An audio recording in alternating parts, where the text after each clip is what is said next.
All right, we are doing it. Let's see.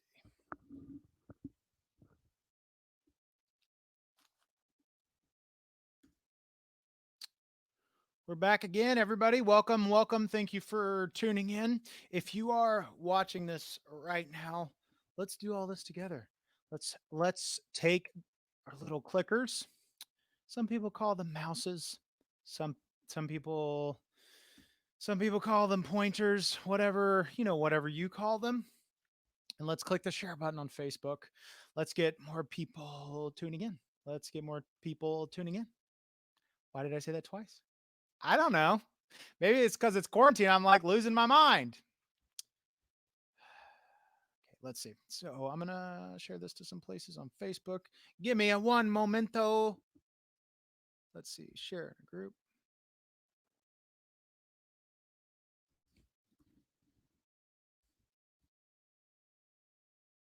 Stand by, everyone.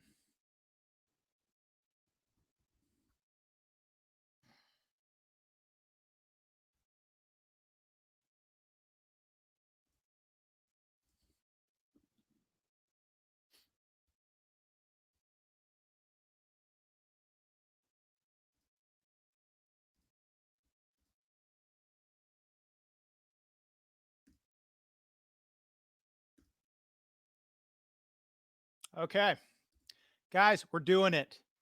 We're doing it. Okay, so this is how this is going to work. This is the third week I'm doing this. If you're just now tuning in, welcome. I don't know what this is yet. I made this website with the intentions.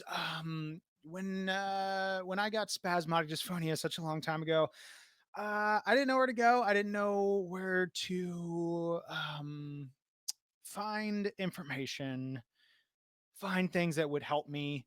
Um, I've actually had lots of people come to me, asking for advice on, what has helped me with my spasmodic dysphonia, what's helped me like get to the such a mild case that I do have.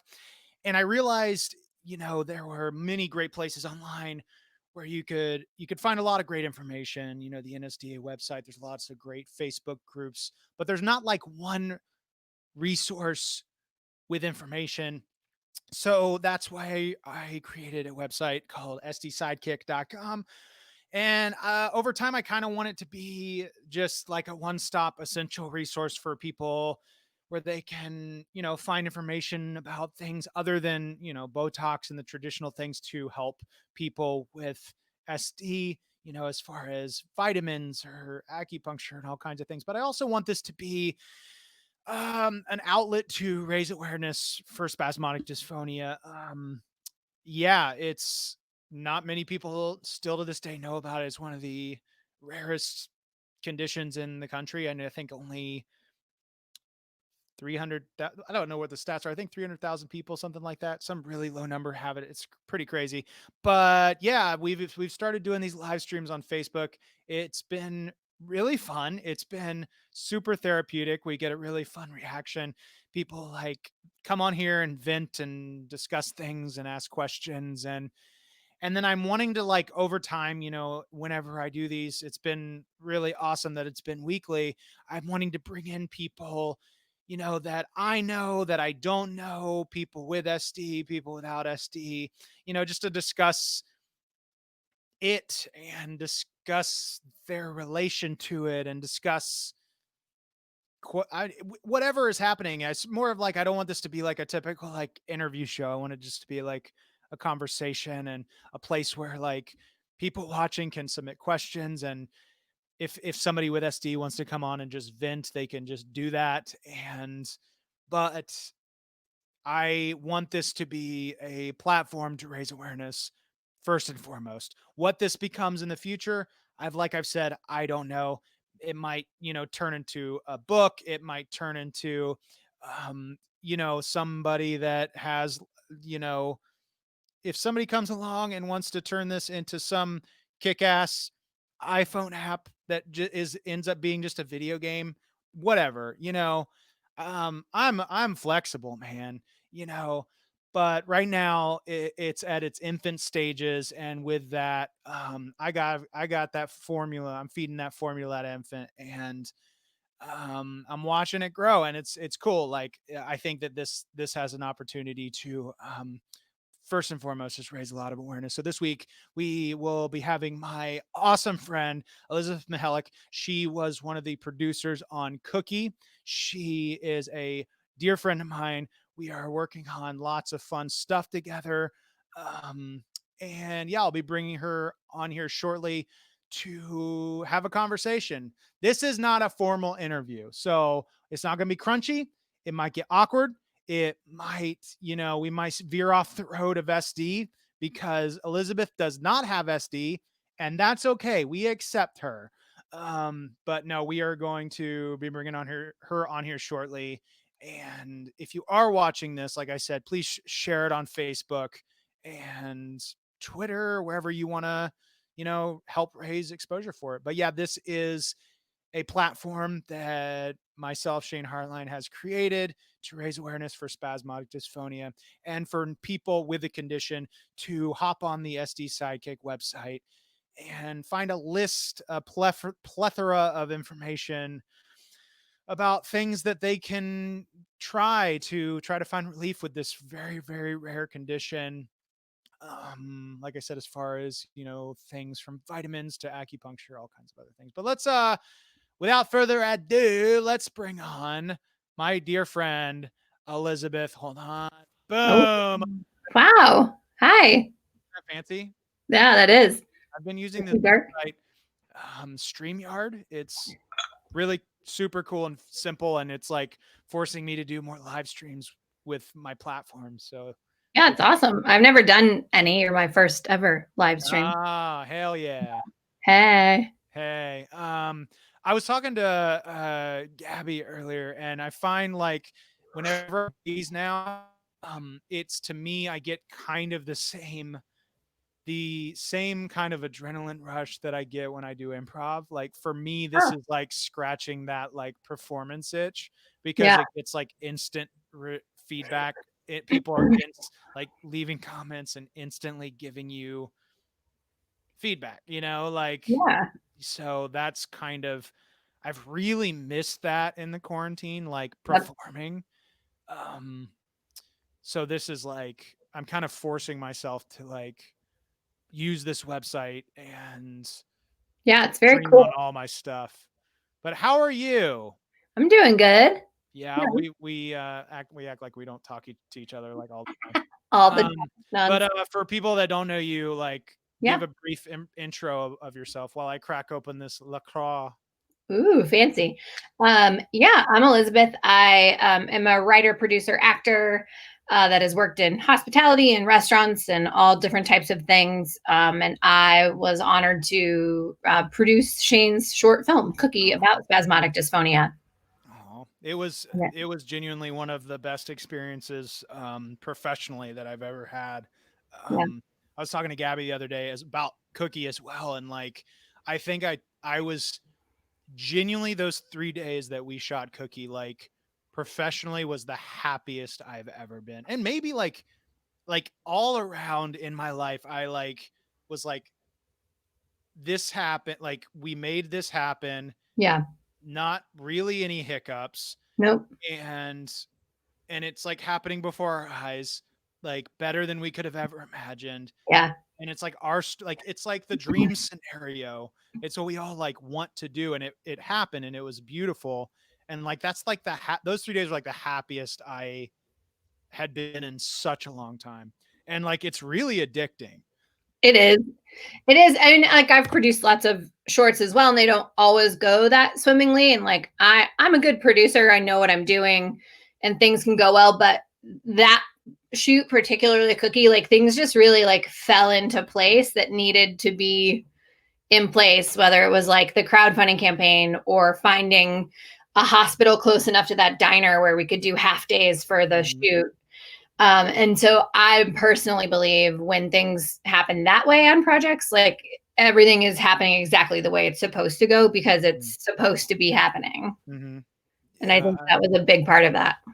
I remember, like jumping ahead and kind of what like I wanted to chat with you about. Like I remember early, you know, just with the numbers, because the Mhm. first thing I reached out to you about, and like really one of the first parts of a filmmaking process is budgeting. And when you came back to me with how much it would cost realistically, I was like, it was kind of a hit in the gut, because I was like, well, this, I don't know that I'll ever be able to raise this or Right. make this happen. And so that was like the first I don't want to say it's like, it wasn't like a wake up call, but kind of like that, in that like, Yeah. okay, if I know I need to make this, and I need to try to make it as best as I possibly can, I guess I got to try to do it. But God, I really didn't want to do the fundraising I know. route. And you were one of the really the people that like, you had such an attitude of you didn't have any, it wasn't that you didn't have a doubt about it, but you were just like, just, there was like a, you just made me feel more confident about doing it. You're one of the people that definitely made me feel more confident about like that undertaking, because it was that's asking a lot. We It is. initially were asking for $40,000. Yeah. Like, that's crazy. Well, it adds up so quickly. And like, I just like to honor people by paying them, for their work and being able 100%. to give them a good amount of money. We know by no means we're paying like union rates because that's a lot of money. But I like to be able to honor people's time and their talents. And we definitely did that. And then, you wrote a script with a hospital in it and a diner in it. And like those are things that quickly add up. Hmm. Are not easy to find unless you know people. It could And have been done probably, but it would have been harder. I was I know I don't want to know, I don't think I was difficult, but I was very particular. I didn't want it's like, I didn't want cheap looking location. I wanted to try to find the real deal, and I know that, but that I know that that would cost, so that made me work that much harder in the fundraiser. But like, I Yeah. just knew that like I didn't with this want to skimp on the quality of anything. Well, and I think that that shows in our finished product, but it also, I never had to hit the point where I said no to you because the fundraiser went so well. Like the crowdfunding went so well that like we were able to spend what we did on like that diner, for instance, was not a cheap location, but there were also like trade-offs, right? Because we didn't really have to production design it a whole bunch. Hmm. Was set up pretty much the way that we found it. They had some of the like prop food, all the lighting, like so the things that our amazing production designer Denver Kochian did, like shined in addition, but for that location, he didn't really have to put a lot of money into it. Hmm. So there are those trade-offs. For sure. For sure. If anybody watching throughout this, we're gonna kind of discuss lightly you know, um, on SD and how it, uh, weaving in and out with Cookie and your experience on it with it, and or from the outside in. But if anybody watching also has any questions on like filmmaking or anything like that, please submit in the comments, and we'll get them popped up on the screen. But yeah, backtracking to like the beginning of Mhm. the process. Did Sure. you before Cookie, had you ever heard of spasmodic dysphonia? Like, was it something you ever knew about? No, I never had. And you and I knew each other kind of peripherally. Like we sort of knew each other through improv and Gabrielle, our friend, and had seen each other. But it's not something I ever noticed in you. And then it's also not something I was even aware of. Uh-huh. It's something that pushed me to help you produce the film because Mm. I think I've told you before, I was definitely in a like no more shorts mode. Yeah. um, Yeah, I remember when Gabrielle, like, she told me that. So when she told me that, I was like, "Ah, man," because I really wanted you on board, and yeah. I was so glad when you like, like you opened up and came on, and because I mean, I say this to everybody. I mean, everybody that was involved, it wouldn't have happened without each person, Yeah. bottom line. But I really mean it with you. Like, Cookie wouldn't have happened without you. And so, I've thanked you a I know. thousand times and I will continue to. But yeah, it was yeah, it's funny you say that. I mean, you didn't know it about me. A lot of people didn't. Mm-mm. I mean, I've said this story before, but for I mean, I was diagnosed at age 5 or 6, and especially when throughout my school years and into college and into the when I got into entertainment business, I really didn't want anybody to know it about me. Yeah. Um and it's still something I struggle with, but I'm obviously, very open about it now. And also it helps that, I have such a mild case, I've gotten to such a mild case, but like there was such a long, long period of time where I just didn't want anybody to know it about me. But like, something just happened like, a couple months before like I started working on Cookie, and I was just like, I really need to I don't know. Well, tell my story, but also just like kind of open up about this and get this shit off my chest. It Yeah. was just like this like thing I hated about myself for Sure. too many years. And I know everybody can relate if you have SD or if you have other things about yourself that you hate about yourself, that can really weigh down on you and stop you as a performer from being like your fully true, like fullest and fully open self, if that makes sense. Yeah. I mean, well, there are a million terrible diseases in the world, but like this one, I think particularly really hits home for a lot of people because communication is like of your essence, and especially for someone who's a performer. Or we've discussed people that that used to be like professional singers that suddenly had this, that Yeah. then Shania couldn't Twain, I you know, think, went through really her something. If she didn't have SD, I know she had something similar, like voice nodule things. Or something like that. yeah, it's I mean, yeah, it's an amazing thing, and like to not know where it really comes from, or like what triggers it, or Mhm. if it's trauma based, or like that is just so Weird. crazy. It's so Yeah, weird. and so weird. Yeah, and I'm trying to, get to a point where I just because if there is no, if there is no cure, if there is no full relief, I'm trying to do a couple things. I'm trying to embrace it as much as possible, be as Mhm. open with it as much as possible, and also, find like, okay, this vitamin and this like essential oil and this combination of things brings me relief, and I'm Yeah, gonna like use that for me. But what's crazy even with further with SD is with those might work for me, but they don't work for other people because yeah, sadly everyone's case is different. So it makes it that much effing harder yeah, for scientists and doctors to find like a treatment. I do believe within 10 years, we'll have something, but it's such a complex thing. mhm, Everybody's case is different. And also there's so few people that have it. So the demand for a cure is not like on the top of people's list, yeah, especially right now, with sure, everything we're going through. So yeah, it's just a weird thing. But yeah, not many people still this day know it about me. And being an actor, what it's it's this thing now that I'm trying to it's the hardest thing in the world because I still struggle with getting on, like having like a fear in the back of my mind that I'm going to book something and then I'm going to yeah, get on a set and then like I'm not going to be able to say something exactly how a director is wanting me to say it, and I will get mhm, fired or something will happen. And because that has happened to me 10 years ago, I was okay, on a television show, big network, and like nailed the audition, nailed the rehearsal. When I got to the scene, there was one word I couldn't say exactly how this particular director wanted me to say it. I've never yeah, been in a situation like that since then. Everybody's always been flexible for the most part.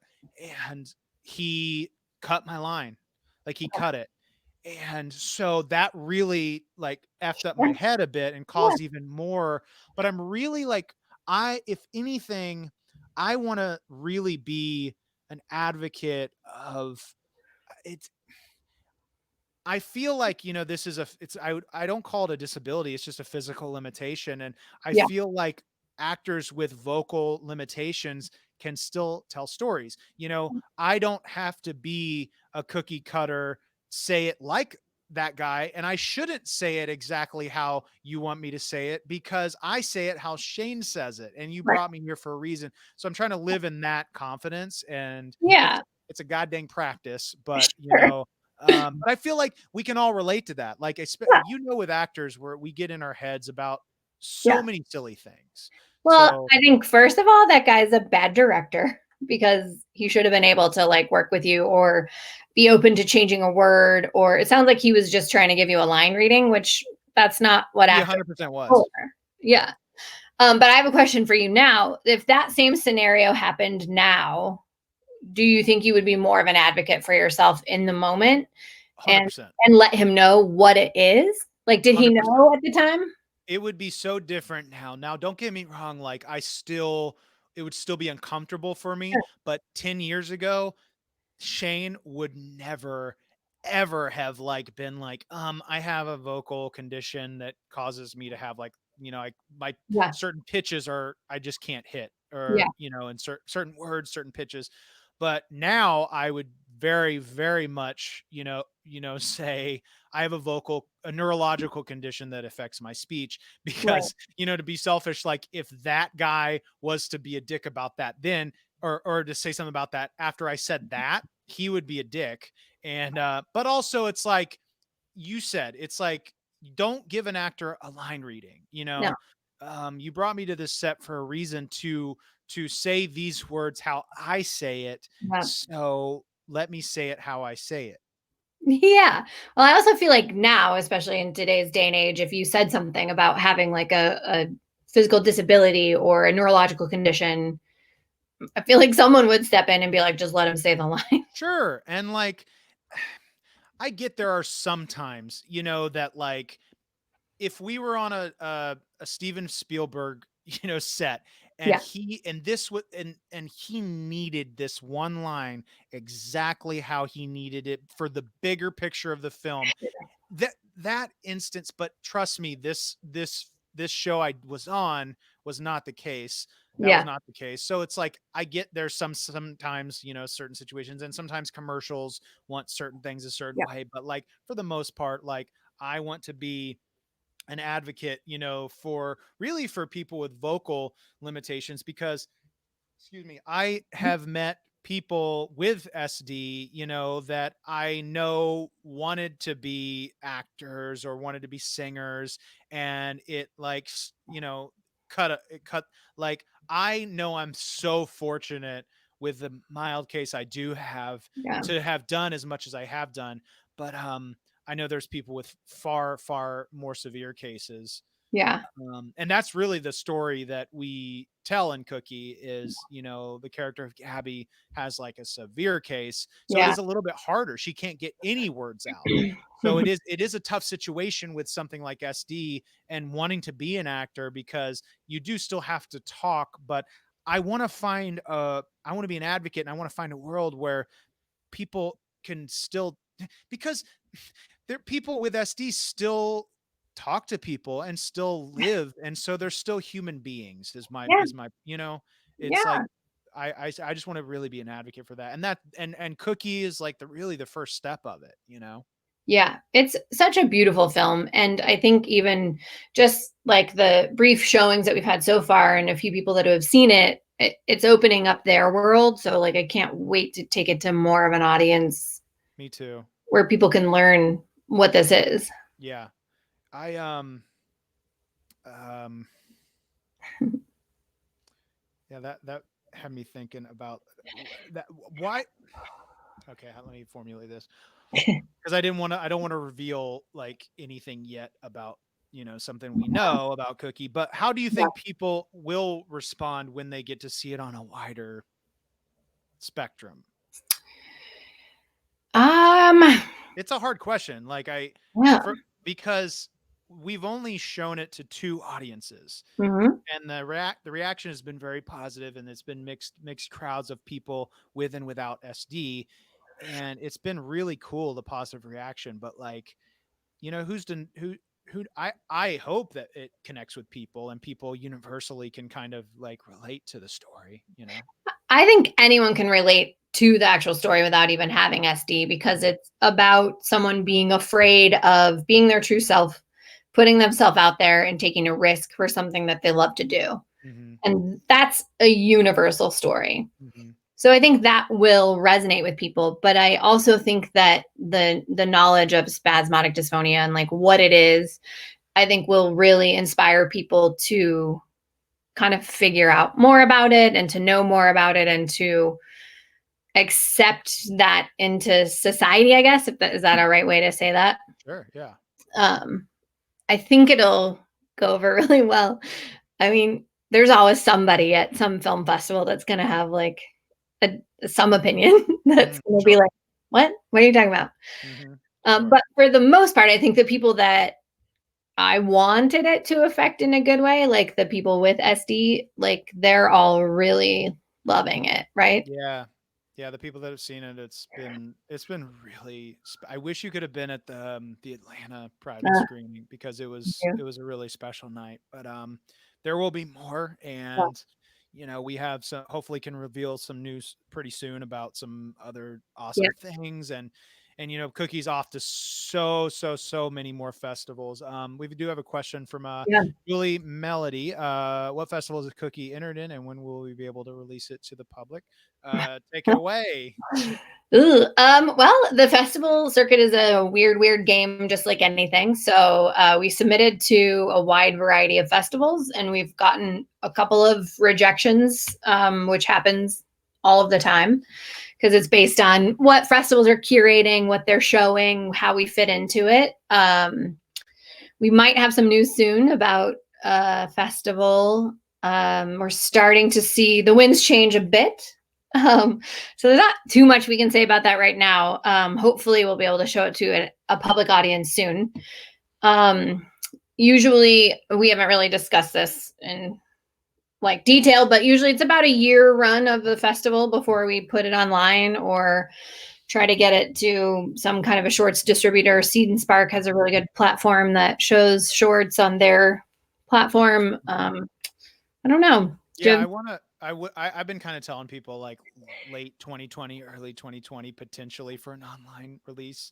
But Yeah, I want to see it, have a really good festival run, yeah, I want to be patient about that, and then I want to, shop it around. There are some really cool platforms for short films that will be mhm, better than us just posting it yeah, on Facebook or YouTube. So we made it with the purpose of, trying to raise as much awareness, and that's the yeah. process. And I was going to say unfortunately, but it's not an unfortunately. No, It is a great thing that, we'll get. If you I know people are so eager, to see it. I've been getting so many messages of, through the spasmodic dysphonia groups and platforms of people just really want to see it, and just know that like we're not just sitting on it. We're all everything we're doing is to ultimately raise yeah, as much awareness as possible. And think about this, guys. Like, it happens all the time where films go to festivals. There's a random producer at a festival that sees it, loves it, wants to turn it into a feature. yeah, Could you imagine that? And that's so awesome. that's what we like, we're doing all of this for, Yeah, and we're trying to be patient and to ultimately, raise as much awareness as possible. With StreamYard, it's tough because sometimes it doesn't show the user, but somebody yeah. on Facebook said, "I sure hope I'll be able to see it someday," and you definitely Well, will. You yeah. definitely will. Um, Well, we have like some big fests coming up that we submitted to, like so another thing I wanted to Hollywood. like out. Yeah. So No, go ahead. What were you saying? yeah, yeah. Oh, no, no, sorry. I think we got a little connection Yeah. hiccup there. But yeah, there's a lot that are looking really promising, and I Mhm, think that hopefully we'll be able to like share the news with you guys, and then hopefully like if there's a festival in your area and the world has gone back to normal, then mhm. we can all like celebrate and watch them together, and hit us up. And Yeah, if getting into a festival is difficult for you, like just message me. I'll get you a ticket or something. I just want people to come and have a good time and celebrate it, especially if you're one of the people that like contributed and helped make it absolutely. possible. So no, I was gonna say, like, with SD particular, I know for me personally, when I'm like happy or I'm feeling motivated or positive, like I have good voice days, I like to Mm. say. But what, like, and it's sometimes kind of difficult with what's happening in the world right now. And I'm honestly, like, to be very transparent, today has been, I've had a little bit of like some frustrating moments of just a lot of people, like, just I this the people that aren't taking this situation in this world seriously, it's really starting to get to me. Yeah. And I'm just having to realize, like, I it's tough, but like I can only do I can only control me. Yep. And it man, it gets really frustrating. So I'm having to, I'm finding my ways of staying positive and staying, driven and motivated, and trying to find a groove and stick to it is the hard part. But like, what have you, unfortunately you lost your job during this, All the jobs. Yeah. yeah. So, you're at your family's house right now? Yeah, I'm at my brother's house in Fort Collins. I was alone in my house in Los Angeles for about 6 weeks, and Hmm. then it just got to me. Like, I work in, like I said, events and restaurants, as well as the film industry, which are just people everywhere at all times. And I'm a very extroverted person. So I was able to luckily drive to my parents' house in Colorado in one fell swoop without having to stop and stay anywhere overnight. Oh, that's So awesome. I drove to my parents in Pueblo and was there for 10 or 11 days, and then came up to Fort Collins to see my other brother and his wife, and my other sisters here too. So I'll probably head back to Los Angeles soon, but even just the ability to connect with people and be here has gotten me away from my phone and focusing on what's happening. Hmm. Whereas, like, when I was at home in Los Angeles, like, there were days when I literally would set an alarm on my phone and I would put it across the room and was like, you can't touch it until that alarm goes off. Mm. Because I was so just on Twitter or Facebook or Uh-huh. constantly just looking and searching for that connection. Um, so I don't want to lie and say it's been great. I've been wonderful. It's been terrible. And it's been very up and down Hmm. for me. Before I came to Colorado, it's taught me to just be able to listen to my body and what's going on with my emotions. And if I have to watch TV all day, then that's what I'm doing. And if I don't, go for a walk, then not to beat myself up. I'm pretty bad at that typically. Hmm. Like, I'm very I like to be busy, sometimes to a fault. Like, I've also Yeah. learned about myself in this is that, like, the last 4 to 6 months of my life, I don't think I was necessarily really happy. Mm. I was doing a lot of things that I like to do, but also working really hard to financially support the things I wanted to do. And I didn't have a social life. I didn't have a dating life. I was very, ever rarely seeing my friends. So the awareness of that has been really helpful for me. Mm. But just trying to go with the flow mostly, and like allow myself to be whatever it needs to be that day. If I spend all day Sure. crying at stupid things, Yeah. then so be it. Do you have like certain things that are like go to, like, happy things? Yeah, I mean, now going for walks was like a life-saving thing. I do have a small dog. Luckily, I wasn't totally alone. So I would just get out of the house in LA, and I found myself walking like 3, 4 miles a day, like an hour and a half, 2 hours at a time, listening to podcasts. And then also, like, being in Los Angeles, it's a very isolated place, but my neighborhood, I live in Studio City. I found it kind of became like a weird small town Uh-huh. where, like, all these people were out riding bikes with their kids and like playing in their yard, and people were making eye contact with each other and saying hello and asking how everyone was doing. And that is not something that we do there, Mhm. which is terrible. But just kind of everyone was so busy and stuck in their own world. So I found that to be very helpful. And then I've been listening to Emily and Kamel's podcast, Staying In podcast. I haven't You know heard who that. that is?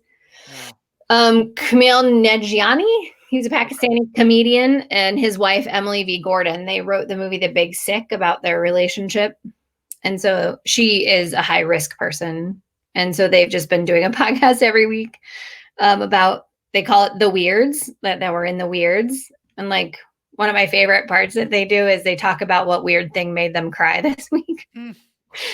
That's Um, funny. yeah, I'm because gonna it call you. I'm gonna call you out right now okay. in front of everybody. What? You don't have to reveal what it's about. Okay. But a while back, you told me an amazing concept for a podcast that you wanted to do. Oh yeah. Why haven't you done it yet? Yeah. Calling you out. Fair, fair. I've made some progress on it. Okay. I've spoken to a couple people about being on Okay. it. Okay. I'm producing a different podcast, so now I know the tools to use to do Sure. it. It's a really vulnerable podcast, It is. and It really is. I'm wussing out a little bit. So thanks for the call out. I Just give what? me that little public nudge that you might need because I Uh, think concept is really good. It's very thanks. vulnerable, Yeah, but it is such a good concept. thanks. And I do have time now, obviously, and I Yes, but you know what's funny about that is like that I'm so glad you said that. I have time now because I have so much like guilt and pressure about that right now yeah. because I go through waves right now of feeling like motivated and driven, and then I just don't. And then when I don't, I then start beating myself up because of I have all the time in the world right now to work on anything I want to work on, but like I just don't feel like it a lot. It's so hard. And like before this happened, before it was so serious, and like I think one podcaster, somebody made a comment about like, we're going to be quarantined and locked in a house for 30 days. I had even joked and said, awesome. When does that start? Because like I could get so much done. I got like closets to clean. I got scripts to write. I got podcasts to make. It When do did we at start? first it was kind of like a breath of fresh air, like because I looked at it, you know, and I still kind of look at this from time to time that as an actor, I genuinely haven't taken a day off mentally for 10 over 10 years, Sure. always thinking, always like what can I do to like up my stock as an actor, you Ugh. know, Yeah. but now I can, and I'm realizing how much of a struggle that can be for me. So I'm learning a Yeah. lot about myself in that, like, when I do have the time, you know why it's hard for me now What? is while I do appreciate all these casting directors doing all these like workshops and open calls and all these things, it adds a pressure when I see all these other actors that I Oh, know doing them. And like, yeah. so it's like, God dang it. Like, you know, this is the one time as an actor where we literally could shut our brains off and take that mental break that we really need Yeah. to for our own mental sanity. But then, you know, all these and I'm going to keep saying they are opportunities and I don't want to knock any casting directors. I think it's great what No. they're doing, but also like if you as an actor needs to not do it for your mental sanity, don't do it. You know, that's Yeah. what I'll say. Well, I've seen a couple people post some tweets, or one that really resonated with me was like, you're not at home working. You're at home due to a global pandemic trying to work. So, like, it has to be this realization of like, this is never something we ever thought we were going to handle in our lifetime. And it's also like we're all going through grief. Like, we're grieving the loss of so many things. Some people businesses, some people jobs, some people actual human beings that they loved and know. Like, we're learning hard lessons about ourselves, so we're having to dive deep into ourselves, and like it's not the time for you to write the great novel. I mean, if it is and like inspiration strikes you, then so be it. And like you and I are working on a project, but we've also been lax with each other and our other partner in this writing because we're in the middle of this like insanity of like, it's really hard to create things to make your future better when you have a hard time even seeing a future. Mm. And right now, I feel like a lot of people are stuck in that moment, right? Of like, I don't know when this is going to end. I mean, even particularly in LA, like because we have a bigger outbreak than a lot of places, like the stay-at-home order just got extended to July 1st. Yeah, but what is that? I heard that, and like, but what does that mean? You know, like, does that? I mean, I know that some businesses are going to start opening. So, does Mm, that mean that it's just? I feel like we're going to get to a point, you know, and we're already getting there in many places where people are like, I don't care what anybody tells me to do. I'm going out. You know, and it's I see it on both sides. Like yeah, I see the side where it's like, yeah, you have every right to, like, it's you're taking that risk, yeah, and if you want to take that risk, that's on you, but like it also is, if you don't need to go out, it can be viewed a bit selfish, you know, because we don't have a cure yet, you know, yeah, and until we have some kind of vaccine that, there's even a yeah, thing further I'm spiraling about right now is like yeah, the first vaccine that comes out. How do we know that, like, what are the side effects of that going to be? Because the first thing that comes out, they're going to just be like, we yeah, got it, you know? yeah, So to me, I don't even know if I want to take the first vaccine until it's like we see what that does. yeah, But I think that nothing should go back to normal for the most part until we have some kind of instant test, some yeah. kind of like, you can take a test and within 15-20 minutes you can know that you have it. So any film production should not start back, in my opinion, until that happens. Yeah, I mean, it's hard to know, and they're gonna rush it because it's a problem with our society. My own personal opinion is that, particularly in America, like corporations and money and jobs and that level of success have become more important than humans and life and humanity and the people that are doing those things. Mm.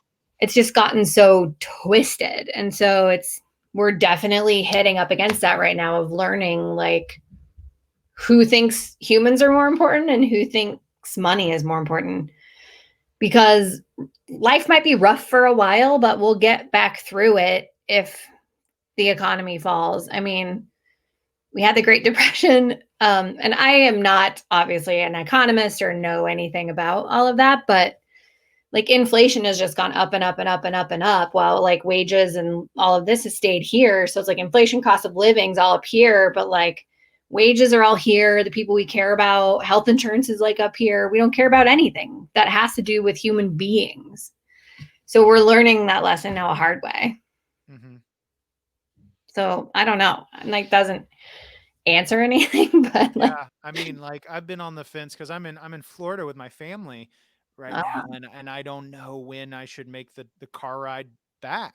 Like, because we were thinking about soon until they extended the stay at home, and then it's just like, what are we gonna? Because, you know, as you know, I'm yeah, not gonna be going to work on sets anytime soon. I'm not gonna, you know, all the things that I was yeah, beginning to do, it's like I'm not going to be doing those anytime soon, so I don't know what to do. I mean, like, a lot of people don't know what to do. It's yeah. a crazy time, but Well, I think like places are opening that are like um retail shops that can do curbside pickup. You know, it's not opening up fully. And it's also confusing because Governor Gavin Newsom is talking about one thing in California, and whereas like Garcetti is like controlling more in Los Angeles because Los Angeles has a bigger outbreak than a lot of parts of California.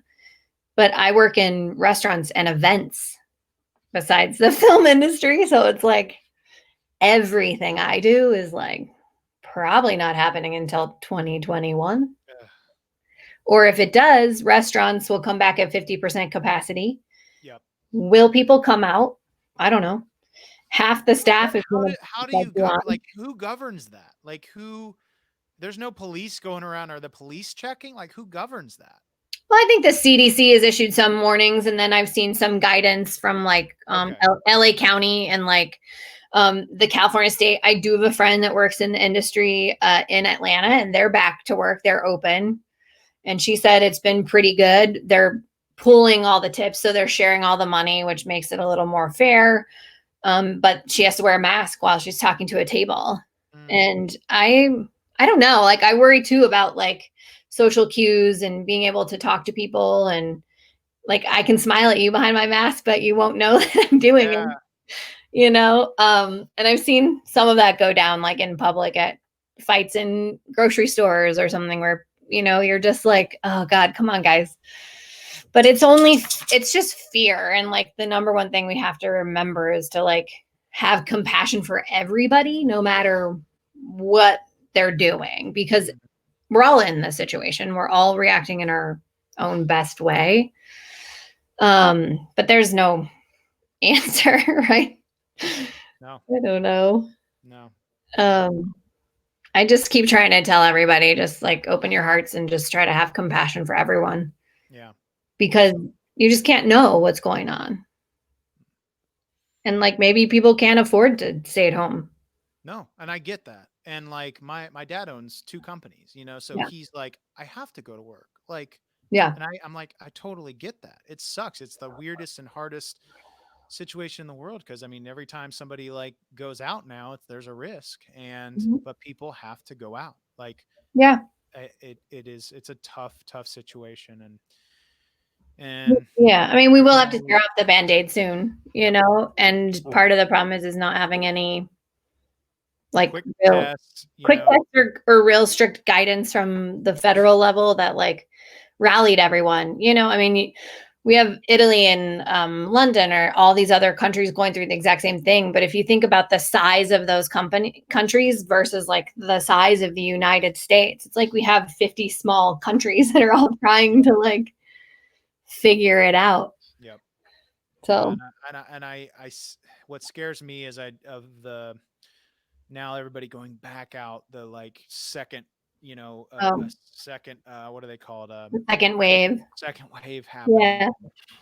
It's just it's a scary time, and you know, who knows? Like you said, nothing. It's gonna be like this until we can do some kind of instant test and get some sort of safe vaccine happening. But Yeah. that's obvious. But everybody watching, if you before we wrap this up Yeah. here in a little bit, if you have any questions for Elizabeth, Elizabeth was one of the producers on Cookie. She really was the one who made it all happen. And so, if you don't know what Cookie is and you're watching, Cookie is a film we produced, a short film about spasmodic dysphonia. It's the first film about spasmodic dysphonia and somebody living with the condition. Yeah. And yeah, it's off the festivals. But if you have any questions, leave them in the comments on Facebook, and we will pop them up. And Sure. we will. Is it hard for you to hear me? Somebody just said no. I saw that comment, but I'm not having a hard time. So Okay, I'll talk a little bit closer, but I feel like I hear myself and hear you kind of equally. So it might just be that, might just be your maybe speakers the or headphones or connection there. something. Yeah. But yeah, if anybody has any questions, pop them up. But yeah, Elizabeth and I are working on future projects, which are really exciting. And yeah, hopefully we get to make them, with the world like in the industry the way it is, hopefully we get to, we're just trying to stay persistent at working on it and Yeah. giving ourselves like a rough end goal to keep Yeah. working towards. And that helps with kind of everything you do right now, I think.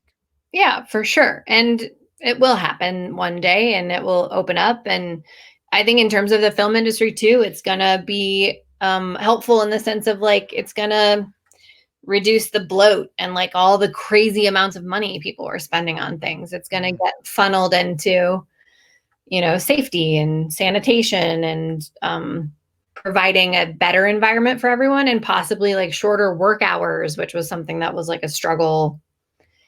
So I think it can ultimately lead to good changes. absolutely.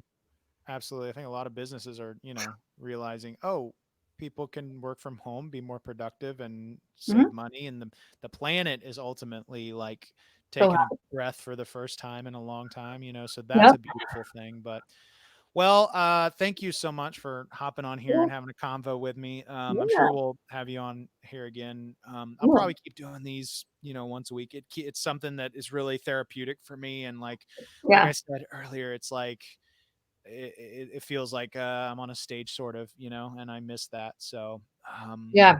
yeah. What do you got? When did you say you're planning on going back again, potentially, to Los Angeles? Maybe like Monday. Okay. I'm starting to get a little bit anxious about doing things, which is weird. But there's a question Mm. for me that just popped up. Uh, Oh yeah. yeah, Let's see. Julie, again, thank you for leaving a question. yeah. I have a question for Elizabeth. How did the film change you as a person who hasn't dealt with SD, and what resonated with you? Ooh, wow, deep question. Good question. Um, I think, like I had told Shane, I didn't want to do any more shorts, and him bringing the script to me about SD, about something that the world doesn't know about, and about something that affects other humans that I didn't know about, um, kind of opened and at the same time focused me as a producer about what I want to work on and what I want to put out into the world. And it helped me kind of pinpoint, like, oh, I do want to work on things that will give voice to underserved communities and support people in the arts that don't necessarily always get that opportunity. So I think that helped me. And then just the, mm, it sounds crazy to say, but being grateful for the things I do have. I often beat up myself about like weighing too much or not working out or not being healthy. And like, I have a fully functioning human body that works relatively well for me. So to be grateful for those things, it was Mm, kind of one of those moments, I think. mm. Yeah, I with SD, um I've learned, like, because I've dealt with weight my whole life, and things that I've learned that I try not to beat myself up about the things that I have control over, but that's a hard thing, too, Yeah. to have to get through. But Julie, thank you for the question, and Yeah. Elizabeth, thank you for coming on Yeah. here. Thanks. Plug any social, plug anything you Oh, want to plug. sure. All my social is an inspired idea. So you can follow me on Instagram and Twitter there. And then I also am co-producing a podcast called Moving Beyond, which is a podcast that helps people handle grief. Oh, So, let's go down. Wait. oh Let boy. me think. You do. Tell a little bit about what Oh, you do on the side, if anybody wants to reach out to you, because you sure. do it over video. Usually phone. Some we can do video. I also do Open this can of clairvoyant. worms real quick before. Okay, I do clairvoyant readings.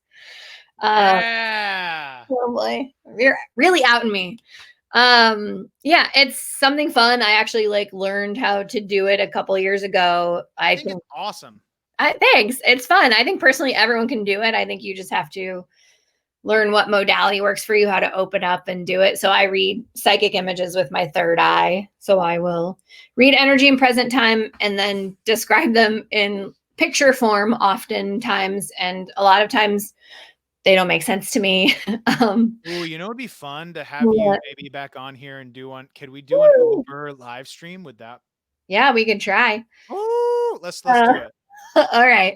Yeah, it's fun. I often question myself, but then the people that I'm reading are like 100%. Or I'll say something like, I don't know, are you pregnant? Are you trying to have a baby? And she's like, I didn't tell anybody that. Mm, I was like, oh, okay, that's cool. Cool. amazing. Yeah. So I'm skeptical of myself, which is fun. But Well, so yeah, hit up Elizabeth if you would like one of those readings. But let's yeah, go back. but Please finish telling us about your podcast. sure. So it's called Moving Beyond. It's handling grief. And it is a session. It's like you're a fly on the wall. I don't know if you've seen or listened to Esther Perel's Where Do We Go From Here, which is like a fly on the wall session of a couples therapy. Moving Beyond is similar to that. It's a 1 hour session with Claire Bidwell Smith, who is a grief therapist, a grief counselor. And then it's a 1 hour reading with my friend Fleur, medium Fleur. She is a medium. She talks to dead people. So Wow. combining the two modalities of unpacking grief with a therapist and sort of learning and then getting messages from your loved ones that passed over. And it's Wow. been pretty phenomenal. Um, What's the name of that podcast again? Moving Beyond. Wow. So there's 5 episodes up right now, and then we did a little like On 30-minute. iTunes and all the Yeah, platforms? Podbean, iTunes, Awesome. Stitcher, Google, Spotify. It's That's amazing. been pretty awesome, but I get to screen all of the people that want to be on the podcast and then set up all the sessions because obviously the medium can't know anything about Mm, what their mhm. story is or what it's about. So, That's awesome.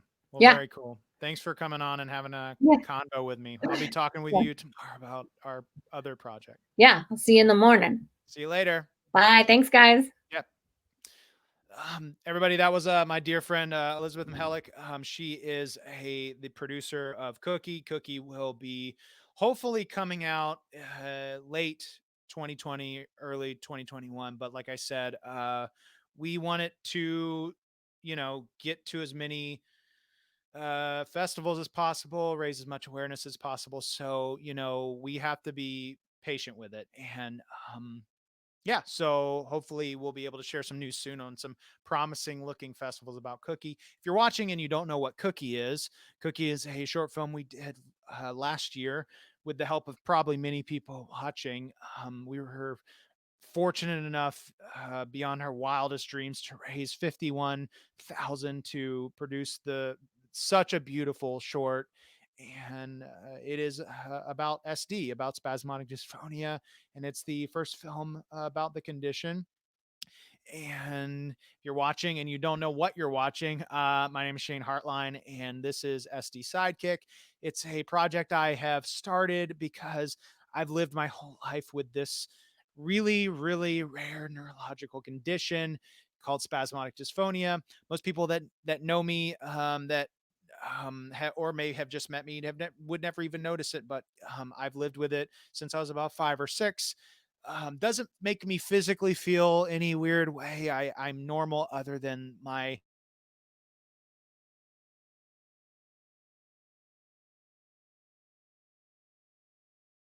vocal cord kind of have a misfire sometimes.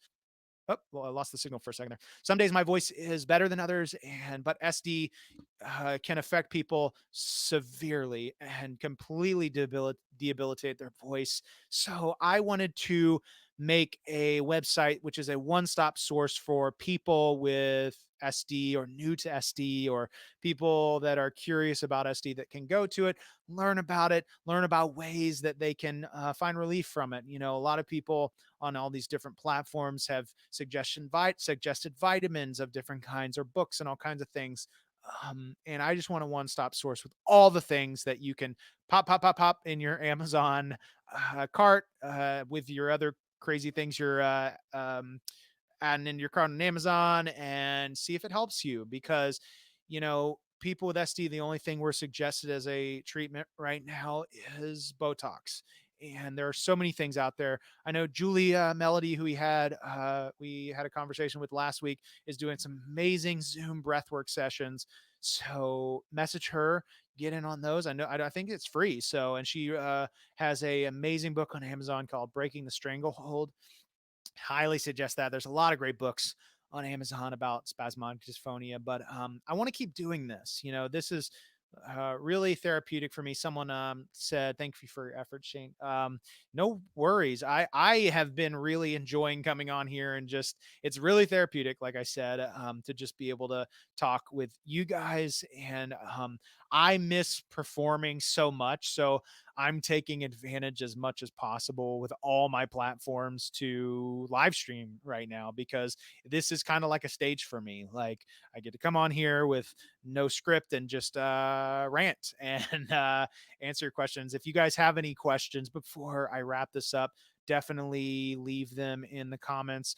If you're I had somebody say I wasn't able to share this, then you're probably watching through the Sidekick SD Sidekick private Facebook group. We have a public page now that we're actually streaming to, and that's where you can share to. And then I'm pretty soon going to probably upload all these conversations to YouTube, and then you'll be able to rewatch them and all that and share them and all that fun stuff.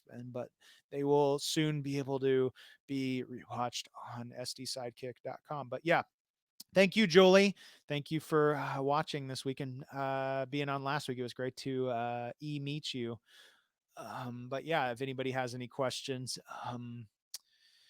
I have been, as far as, what have I been doing lately with my SDE? I have been experimenting with some new vitamins and actually some essential oils that I have been putting on the back of my neck right here and right back here once a day. But I'm not going to promote it just yet because I'm trying to use it for like 2 weeks to see how it makes me feel. But honestly, like I've been having really good vocal days lately. So if I notice after like 2 weeks that I'm seeing some kind of significant change, I'll definitely promote it through this platform. But I want I want this to be not just a platform for people with SD, but people that are living with people with SD. Somebody on Facebook, and I feel like you have to click. There's like a StreamYard link or something in the description where you can then have your name shown. But Julie's book is fantastic. Thank you, Julie. Yeah, grab Julie's book on Amazon, Breaking the Stranglehold.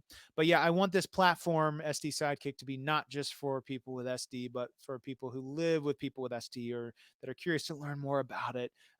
I know probably next week I'm going to have my girlfriend Gabby on here with me side by side, and we'll be talking, to somebody that about what it's like to live with somebody with SD. We I want to just kind of chat with people all around the spectrum, and some weeks, we might not even like just, continue.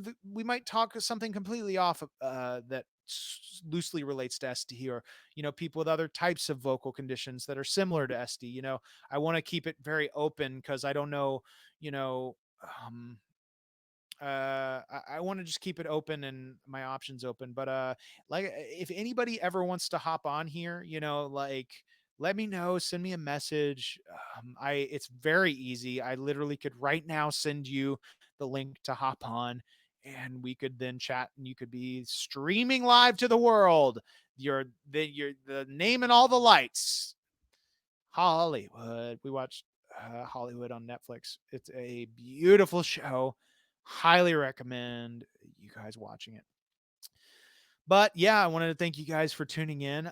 If you are watching on Facebook, please give a like to our SD Sidekick public page on Facebook. And sdsidekick.com is the website that is still in its very early stages, and we'll be evolving and we'll be adding more content over time. If there is anything yeah, isn't it good? I was weeping on that last episode so hard. um Watch Hollywood on Netflix, guys. um uh Julie Melody, I'd be interested in hearing about people's thoughts about what their trigger for SD was. Yeah, everybody that I will bring on here in the future, we'll deep dive into their SD. Everybody that has SD, um it happened for different reasons. It's crazy. I'm gonna pop my friend. I feel like I'm gonna butcher your name. It's a Anya. Anya. I'm so sorry. I'm the worst. I'm the worst. But she's young and she recently got SD. Within the past year, wasn't it? Um, but for me, I got it when I was like 5 or 6. I know that is really rare for people to get it that young. And I remember that I was in choir and my preschool, and we were going around and we were singing. And then when it got to me to sing my notes, got to my notes, and my voice just like there was just like a it was like a break. That was it. And then from then on forward, it was game over. And I had a great childhood. Nothing traumatic happened to me. You know, I don't can't really connect it to being sick or anything emotionally heavy happening. It just happened. And I know that has happened for some people. Like they wake up and it just happens, or at some point in the day there was just a break. But for a lot of people, it is connected to traumatic incidents. It is connected to being sick, and that's what makes it even harder to diagnose and to figure out uh, uh, uh, everything about this. It's just so complex, and but I just want more people in this world to know about it. Yeah, I started developing about that's right, about a half years. It's so recent. Um, and she was just diagnosed in February. We actually got to meet recently, and I want you. I know I expressed this to you. I want to have you on here soon, so we can talk about your story and how you are an actress. I wish I met you before we produced Cookie, but you are an actress that has SD now, and hopefully, if Cookie gets expanded into something in the future, damn, that'd be awesome if you were involved because you're actually living the story. And I'm so glad we got to meet before the world shut down, but you're going to be on here soon. We already discussed that. So, but I'm going to wrap this up here, guys. Thank you so much for tuning in. Like I said, would you, if you have a moment, please go like the public page, SD Sidekick on Facebook. And if you want to share this, if you enjoyed watching this, throw a like or something on it and share it and help us raise awareness for spasmodic dysphonia, all right, guys, we're going to do this again next week. And yeah, I believe next week my girlfriend Gabby will be on here and chatting with somebody right next to me that has lived with somebody with SD. And I'm with I'm staying at my mom's right now. I'm staying at my parents' house, so I'll probably have my mom on. She loves to talk in front of a camera. So no, it would be great to actually have my mom on here because she's lived with me my whole life. So having her perspective, would be really cool. So and she's a hoot. So I think you guys would love her. But yeah, guys, we'll be back probably next week at the same time. So be sure to tune in. And yeah, guys, love you guys. See you next time.